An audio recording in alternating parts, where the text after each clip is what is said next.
Hi, and welcome to another episode of Go Bros. I'm Philip. And I'm Luke, and today we're going to fly some airplanes. Yep, that's pretty much it. So we've done a few reviews from this developer before. He's really active in the Go community. The previous apps we reviewed of his was some zombie games. We do prepare on doing a revisit in the future and give it another shot once we actually use game pads versus just the Go controller. Right. This game, like Luke just said, we're going to be flying some airplanes. So it's kind of like a flight simulator. And there is multiplayer, obviously, since we're going to be doing it here on the show. And I don't know if you can use a gamepad with it, but it does work with the Go controller. And Luke and I have already had different experiences with it. So let's see how it looks once we put the headsets on and we play together. Well, let's dive in and take off. All right. Am I listed there?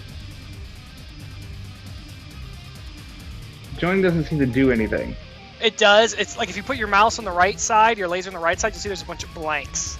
I've already informed him about the issue with that. So maybe I have to click Start Match before you'll see it. Alright, match is started.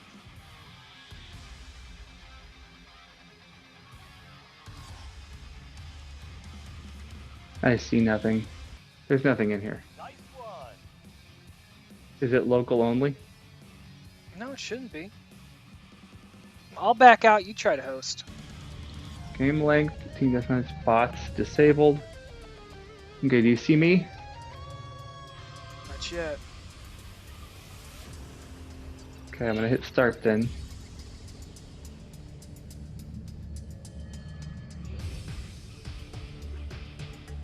Loading.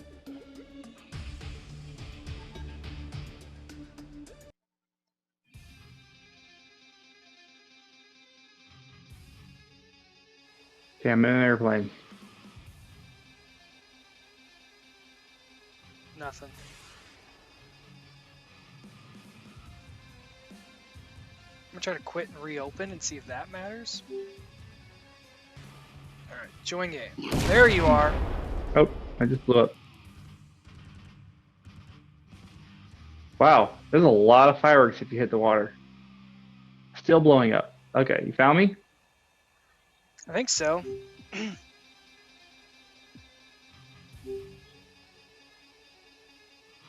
Alright, so I should be purple on your radar. Because we're on the same team, hopefully. But you didn't pick any bots, right? Nope. So there's nothing for us to shoot at. Okay, I'll quit the game then.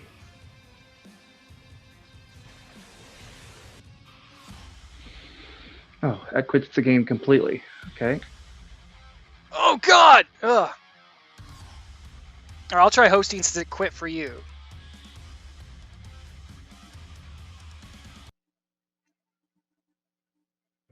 But this is just 4 minutes, 2 nauseating. deathmatch, 2 bots. Also, starting- turning your head side to side, if your plane's level, if you turn your head, it moves the horizon. It tilts the I'll have to horizon, try that. which is completely nauseating. Alright, I'm in game. Oh god, yeah, if you turn your head, it turns the plane. It shouldn't turn the plane. I mean, that's what I'm seeing. Like, when I'm level, I hold it level, I turn my head. And as long as the plane doesn't move, the horizon stays where it should be. So I think that might... Oh, wait, I can see the horizon move now when I do that. Yeah, that's weird. I'm joining your Oh, game. no, somebody's on me. Bank card. Oh, I got hit.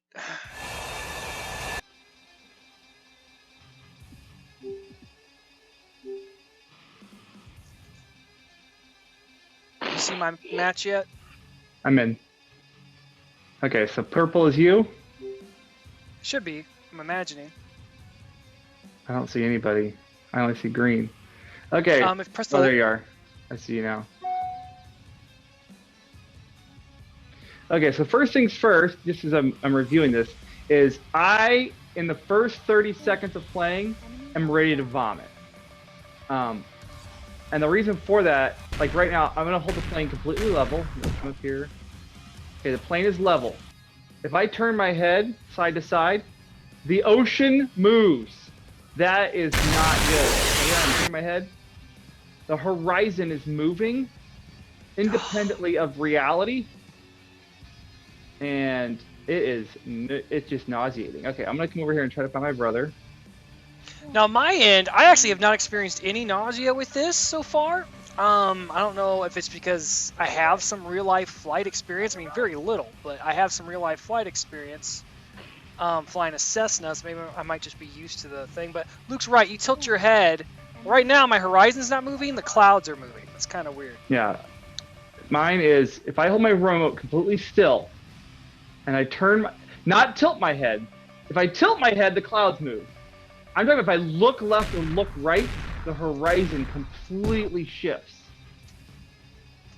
Oh, some of these turns I do get a little nauseous. But the controls are super sensitive on this thing. I don't see anybody. See, I'm finding that the controls are perfect. You can make your mini-map zoom out a bit if you press the left side of your touchpad. Okay, there you are. Shoot, someone's locked onto me. Accelerate. Didn't catch it in time.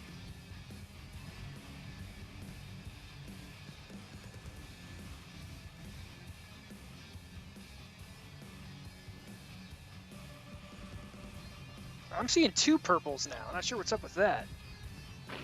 I've done the tutorial now twice. I still can't fly this thing. I don't know how to turn. Like I've tried everything. I can turn. I can barrel roll. I can't turn the plane left or right. Someone else killed him before I could. Enemy up ahead. Okay, so there's straight. Now I want to turn this way. So if you there we go. Yeah, the correct way to turn is to roll your controller. That would be the correct way. But you can also pretend you have a laser and point it to the left, and that'll turn your tail. It's not really the right way to turn a plane, but you can do that. Oh my goodness, I'm getting so nauseous. I don't see any bad guys. Enemy locked on. Oh, he got me. How did he lock onto me before I locked onto him? I am all over the map. I have not seen any bad planes yet. Oh, there's one over there. Have you been shot down yet? Oh yeah, 100 times. Okay, I'm almost done. I'm about ready to check all over the camera. This thing is so stupid sensitive. I've played other flight games, and I feel like it should make sense holding this joystick.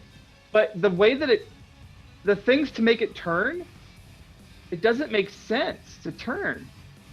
Like, I should be able to go that way and turn the plane, but it's not making any sense as far as like how a plane should fly based off, again, I've never flown a plane.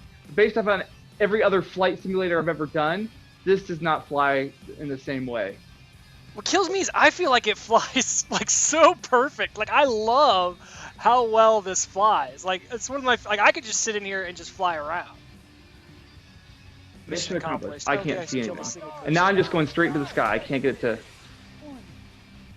to. Now the plane's just moving all by itself. Now the match is over. Did you not get the mission accomplished message? I did that, but still, don't take control of the plane and. That's nausea. Either turn off the screen or let me still control the plane, but to just take over the plane, I'm already about ready to vomit. If you start flying the plane for me, that's just disgusting. Okay. Well, let's take our headsets off and talk about it before you upcheck. Okay. All right, come on. Dive! Oh, I see you. We got this. I think we got this. All right, maybe we don't got this. Where am I going? Oh my God! Oh, I'm gonna fly into the ocean again. Pay no attention. Oh no! Oh, you're doing weird stuff too. Or did you die? No, I'm good. Okay. Ooh, we are in the lead. I would say we're comfortably in the lead. All right, as you can see, we got the headsets off. Luke, you seem like you have the biggest opinion on this one. Let's hear what you guys say. That's truth over everything we review. I love playing flight games in VR. I actually have, I think, 5 different games on my go right now that are flight-based games. I love them. This one definitely wasn't a fan. I got nauseous right away. I couldn't find any settings options like to control controller sensitivity, but it wasn't intuitive to me as far as like how to move the controller. It wasn't intuitive enough to figure that out. It was social in theory, but I never saw an enemy plane, and I saw Phillips Square once. So for me, maybe we need to play it more, but there was no social aspect. I couldn't get the plane to stay flying in the direction I wanted it to go long enough to be able to play the game. So as someone who's not a pilot, I feel like this was not playable, not for me anyway. If you're a pilot, Phil seemed to like it as a pilot. I would say maybe that's great, but who's your target audience here? I feel like the number of people who are non-pilots is a greater number. There need to be some kind of options to control the controller sensitivity or something. But my plane either wouldn't fly straight or was constantly flying up at an angle. I couldn't find a way to stop that. I would be interested in trying this with a gamepad to see if that would help at all, to take away that whole joystick, flight stick option. But for me, we played it for about 4 minutes, and if I played it for 5, I promise you I would have grown up. I could have sworn that there was another multiplayer flight game on the go. Which one is it? There's a couple of different, there's a lot of different space-based flight games.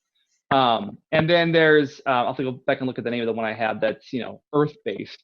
But there's a lot of space-based flight games as well. All of them, I've not had any issues. I can play those. I played one for an hour the other day without any problems at all. This one, well, you have Ultra Wings, right? I do have Ultra Wings, yeah. Now, I'm looking at you like you're here, but in the studio over here, so I'll look over here. So, I haven't played Ultra Wings yet, but I did just buy it because it's part of the summer sale, 50% off, $4.99. What are some comparisons between Air Brigade, which is the game we're playing today, and Ultra Wings? I mean, in similarities, I would say they both involve flying. And then that's probably where the similarities stop. So Ultra Wings, it takes place with you in the cockpit, where with the game we just played, you're behind the plane, as it were, and third person view. So the Ultra Wings kind of teaches you how to fly the ultralight. So how to start the engine, how to make sure you're giving it gas, how to check your throttle. So I would say it's more flight simulator based than this game, which is more of a shooter game. There was no straight into combat. Yeah, there's no landing, no taking off. You're not controlling the plane at all. I mean, you could control acceleration and deceleration, and that's about it. But there's no, I would say there's no real similarities there. Ultralight is also a slow-paced game that's single player. I mean, it's an ultralight. It's not got a jetpack on it or anything like that. So it's very, very different in that regard. So this game, I actually really enjoyed flying it. Like I said while you were playing, I actually really enjoyed flying it. A sticker price for this is $4.99.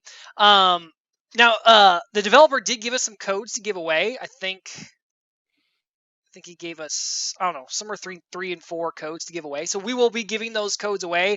Haven't quite figured out how just yet. We'll talk about that on a future day. But I like this. To me, it feels like it feels like it's a beta game. Because all the mechanics I feel like are there. Now you mentioned some good points to where you feel like there should be some sensitivity adjustments and stuff like that if you really want to. Yeah. I mean, you got to keep in mind that it's VR, So I would agree with you about the beta aspect. There's a couple of things I would say that for me were deal breakers as far as just the nausea aspect goes, right? And that is tilting my head this direction made the clouds rotate. Clouds should stay with the sky. The clouds' positions don't change based on my head. They stay in the sky. And then the horizon, if I would turn my head this way, the horizon would tilt like this, which doesn't happen. The horizon stays put, and me tilting my head, the horizon stays put. So it gives you that visual frame of reference for your brain about where the horizon is.